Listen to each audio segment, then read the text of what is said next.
Tonight, Jason Wisdom giving his speech title, which is End of a Chapter. End of a Chapter. Let's welcome Jason Wisdom to the stage.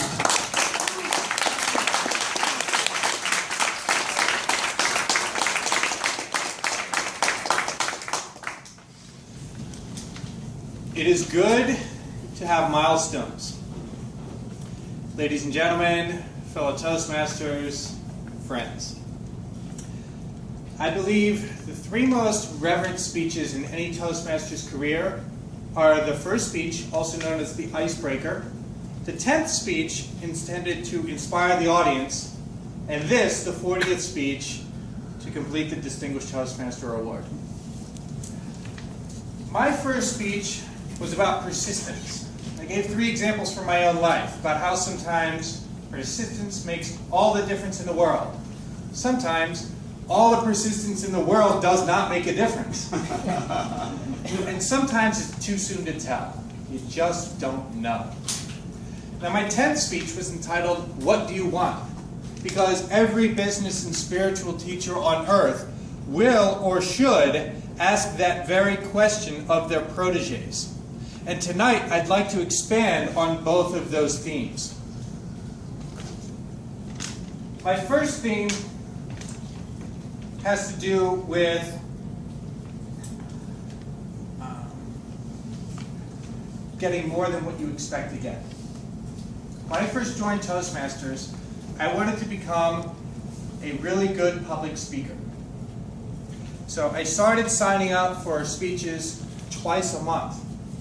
In fact, I was not interested in the leadership track at all. I thought it was boring. I wanted to be a public speaker. I wanted to be really good at it. And then, actually, a few months after I began, one of the senior members came up to me, a bunch of us went out for drinks, and he said, I think you would be a really good president of the club, unsolicited. I was surprised. I said thank you, and I thought about it. And I forgot about it. And then a second person said the same thing, and then a third person said the same thing. And that is when, as Adam described, the opportunity came for me to be co-vice president of membership. We had 2 people in many roles at that time. I ended up doing well. Adam and I had the talk.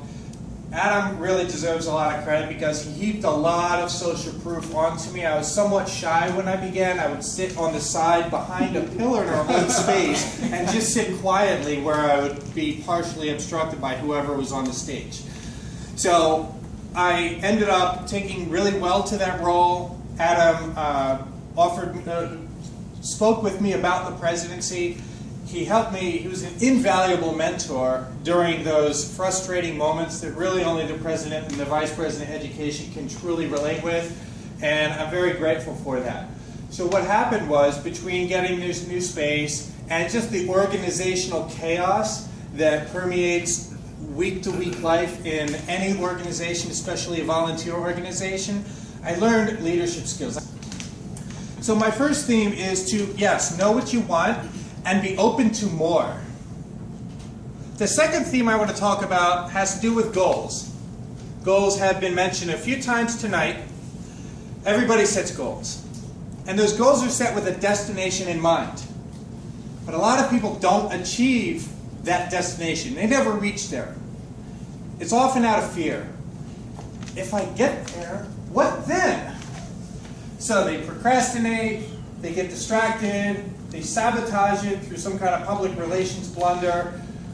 They beat themselves up because they're not good enough. They find other endeavors to distract them. Has anybody in this audience ever been guilty of one of these? I'm raising my hand.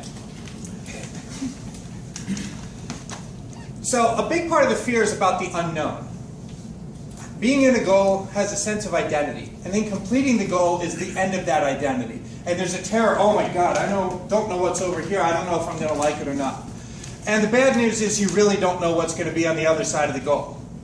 The good news is there will be something there when you finish it. You're just not going to find out what it is until you get there. Goals breed accomplishments. Accomplishments breed power. And power breeds confidence. And confidence is sexy.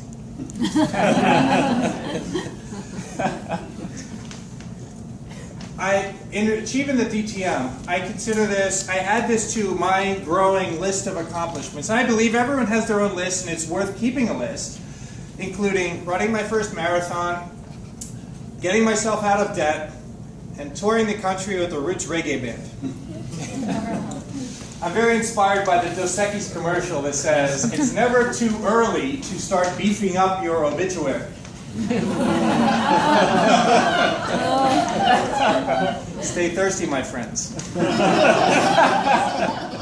I really think that has it all. Know what you want and don't let yourself get distracted. My third theme has to do with expectations. Again, when I started at Toastmasters, forget if I mentioned this earlier or not, I checked out 6 different clubs before I settled on joining the York Toastmasters. I was looking for the club that was the right fit. I not only wanted to be a good public speaker, I wanted to be a professional paid speaker. How's that sound? By a show of smiles, I think people, I'm getting to that. I think people agree.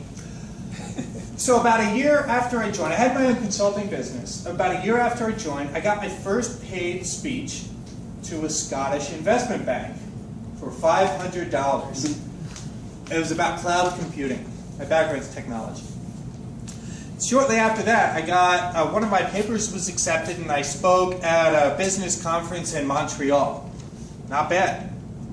I think I'd been actively working on it for about 6 months, and that was the timeline that I had heard. Unfortunately, after that, everything dried up. I couldn't buy a professional appearance, and I didn't know why it wasn't taking off, because I was doing all of the things that needed to be done. I would go to NSA meetings. I had a mentor who was a really successful public speaker. I was doing all the things that needed to be done, and I didn't know why I wasn't getting the results. So I became frustrated, and then I became depressed, and eventually I said I need to start a new direction. So I took a job working as part of a sales team selling big data technology to enterprise corporations. A little bit of a switch. One of the reasons why I went there is because I wanted to learn sales skills. Every skill that accomplished people have learned, it can be learned by ordinary people like me. So what I do for this, again, I know technology very well, so I'm the technical expert that goes into clients and gives presentations on what our technology will do for them. And again, to the point of getting more than you expect, I'm getting to know executives at Tier 1 banks, global consulting firms, and other people just at random networking events that I meet, and they say, big data, oh wow, what is that? And that could be the topic of another speech. That might be speech number 41. So, one day I thought, I'm getting salary, I'm getting commission, I'm getting paid to speak in front of audiences. The largest audience that spoke was about 250 people at a pretty significant conference. Now, am I cheating my intention? I started asking myself this question. And I really don't think I am, because I'm flying all over the country. Again, I'm speaking to very high-class audiences, and it doesn't look like a big motivational seminar with a stadium full of people walking on hot coals. But I recently saw a more traditional motivational speaker in action, and I'm watching him thinking, I'm learning those exact same skills. I just have a different kind of audience. And it didn't look like what I thought it would, but then I thought of advice I so commonly hear happily married people telling their frustratedly single friends. Let go of what you think it should look like. And so that's my third theme. Know what you want and let go of what you think it should look like. So I want to thank all of you for supporting me over the last 40 months. It's taken me to give 40 speeches. It's a good pace. I want to thank many of you who have become personal friends of mine, which means much more to me than anything I could put in a glass case ever will. And I just want to leave you with a recap of the 3 themes that I suggested. Know what you want and be open to more. Don't let yourself get distracted, and let go of what you think it should look like. This combination takes practice to master, but I promise it will bring you an extraordinary life. I feel like my life is just beginning. I hope the same is true for you. Mr. Toastmaster.